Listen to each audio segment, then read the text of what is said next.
பிரியமானவர்களே, ஆண்டவராகிய இயேசு கிறிஸ்துவின் நாமத்தினாலே உங்கள் யாவரையும் அன்போடு கூட நான் வாழ்த்துகிறேன். ஆண்டவர் கிருபையாய் நமக்கு கொடுத்த இந்த புதிய நாளுக்காக முதலாவது நாம் ஆண்டவருக்கு நன்றி சொல்லுவோம். உலகத்தின் வெளிச்சம் நீ, எழுந்து ஒளி வீசு. உலகத்தின் வெளிச்சம் நீ, எழுந்து ஒளி வீசு. மலை மேல் உள்ள பட்டணம், மலை மேல் உள்ள பட்டணம், நீ மறைவாக இருக்காதே, நீ மறைவாக இருக்காதே. கலங்காதே கலங்காதே, கர்த்தர் உன்னை கைவிட மாட்டார். கலங்காதே கலங்காதே, கர்த்தர் உன்னை கைவிட மாட்டார். இந்த நாளுக்கென்று ஆண்டவர் கொடுக்கிற ஒரு வார்த்தை யோவான் எழுதின சுவிசேஷம் 8வது அதிகாரம் 12வது வசனம். யோவான் 8:12. இயேசு ஜனங்களை நோக்கி, நான் உலகத்திற்கு ஒளியாயிருக்கிறேன், என்னை பின்பற்றுகிறவன் இருளிலே நடவாமல் ஜீவ ஒளியை அடைந்திருப்பான் என்றார். இந்த காலை வேளையிலே ஆண்டவராகிய இயேசு சொன்ன வார்த்தை, உலகத்திற்கு நான் ஒளியாயிருக்கிறேன் என்று சொன்னார். இந்த காலை வேளையிலே அவருடைய பிள்ளைகளாகிய நாம் ஒவ்வொருவரும் வெளிச்சத்தின் பிள்ளைகளாய் இருக்க வேண்டும். நாம் மற்றவர்களுக்கு வெளிச்சம் கொடுக்கிறவர்களாய் இருக்க வேண்டும் என்று ஆண்டவர் விரும்புகிறார். ஆகவே தான் ஆண்டவர் சொல்லுகிறார், நான் உலகத்திற்கு ஒளியாயிருக்கிறேன், என்னை பின்பற்றுகிறவன் என்று ஆண்டவர் சொல்லுகிறார். ஆண்டவராகிய இயேசுவை உண்மையாய் பின்பற்றும் பொழுது, அவருடைய வார்த்தைகளுக்கு நாம் கீழ்ப்படிந்து அவரை மாத்திரம் நாம் பற்றி கொண்டிருக்கும் பொழுது, ஒரு நாளும் ஒருபோதும் நாம் இருளிலே நடவாமல் அந்த ஜீவ ஒளியாகிய இயேசுவை நாம் அடைந்திருப்போம் என்று இங்கே ஆண்டவருடைய வார்த்தை சொல்லுகிறது. ஜீவ ஒளியாகிய இயேசு நமக்குள்ளே வாழும் பொழுது நம்முடைய வாழ்க்கை வெளிச்சமாகவே இருக்கும். நாம் ஒருபோதும் இருளிலே நடக்கவே மாட்டோம், வெளிச்சத்திலே நடப்போம். காரணம், ஆண்டவருடைய வார்த்தை சொல்லுகிறது, கர்த்தருடைய வசனம் நம்முடைய கால்களுக்கு தீபமாக, நம்முடைய பாதைக்கு வெளிச்சமாயிருக்கிறது.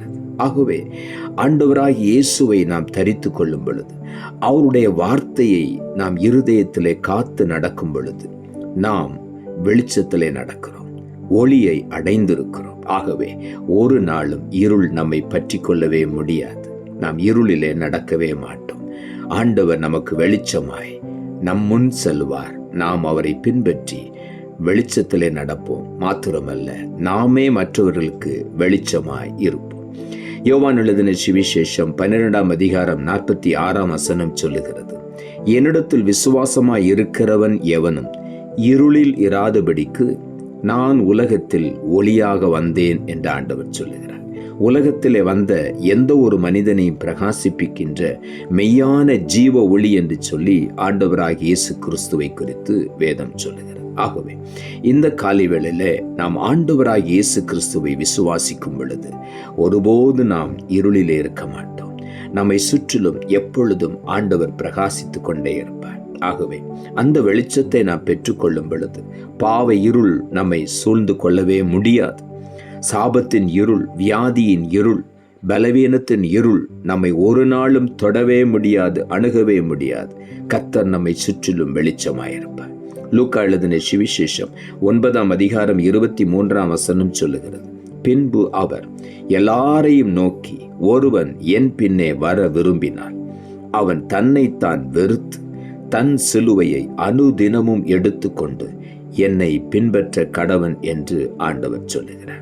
ஆண்டவருடைய சித்தத்தை நிறைவேற்றுகிற ஒரே நோக்கத்தோடு கூட சிலுவை எடுத்துக்கொண்டு அனுதினமும் அவரை பின்பற்ற வேண்டும் என்று ஆண்டவர் சொல்லுகிறார்.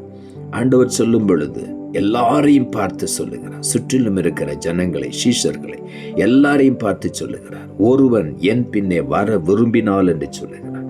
நாம் விரும்ப வேண்டும். அப்படி விரும்பும் பொழுது நிச்சயமாகவே நம்மை நாம் வெறுத்து விடுவோம். ஆண்டவரை மாத்திரம் பற்றி கொள்வோம். சிலுவையை எடுத்துக்கொண்டு அனுதினமும் அவரை உண்மையாய் பின்பற்ற வேண்டும். அப்படி பின்பற்றும் பொழுது ஆண்டவர் நமக்கு வெளிச்சமாய் வெளிப்படுவார். நாம் ஒருபோதும் இருளிலே நடக்கவே மாட்டோம். அவரை பின்பற்றும் பொழுது எப்படி அவரை பின்பற்ற வேண்டுமா? ஒவ்வொரு நாளும் நம்மை வெறுத்து சிலுவையை அனுதினமும் எடுத்துக்கொண்டு அவரை பின்பற்ற வேண்டும். அதைத்தான் இன்றைக்கு ஆண்டவர் விரும்புகிறார்.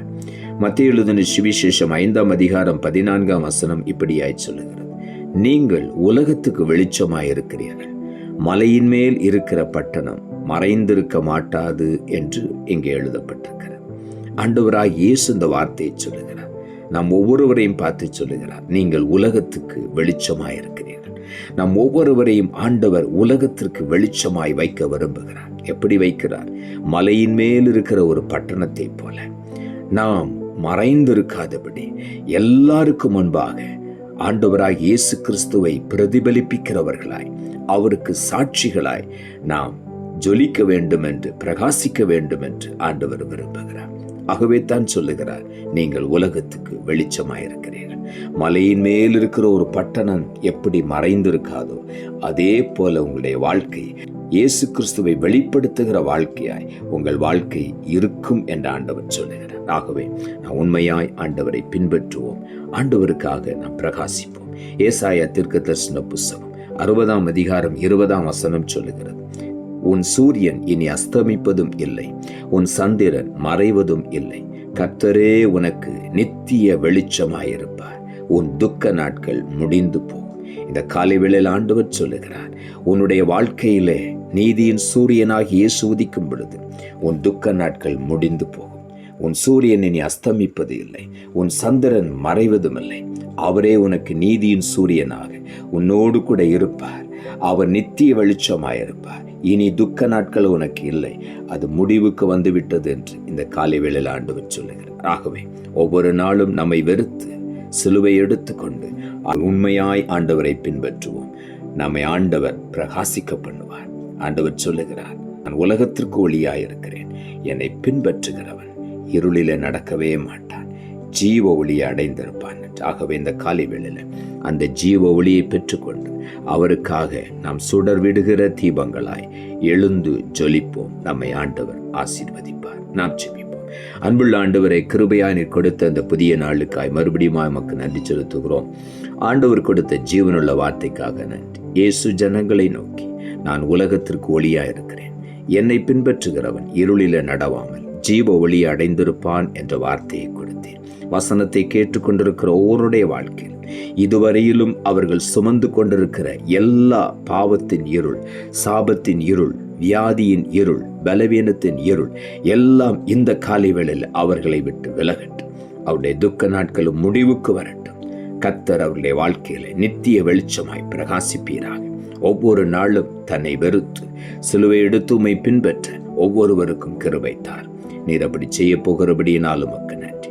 ஆண்டவருக்காக எழுந்து பிரகாசிக்கிற விளக்காக மலை மேலிருக்கிற ஒரு பட்டணத்தை போல மறைந்திருக்காதபடி இயேசுவை வெளிப்படுத்துகிற பிள்ளைகளாய் ஒவ்வொருவரையும் ஆசீர்வதியும். இயேசுவின் நாமத்தில் ஜெபிக்கிறேன் நல்ல பிதாவே, ஆமென்.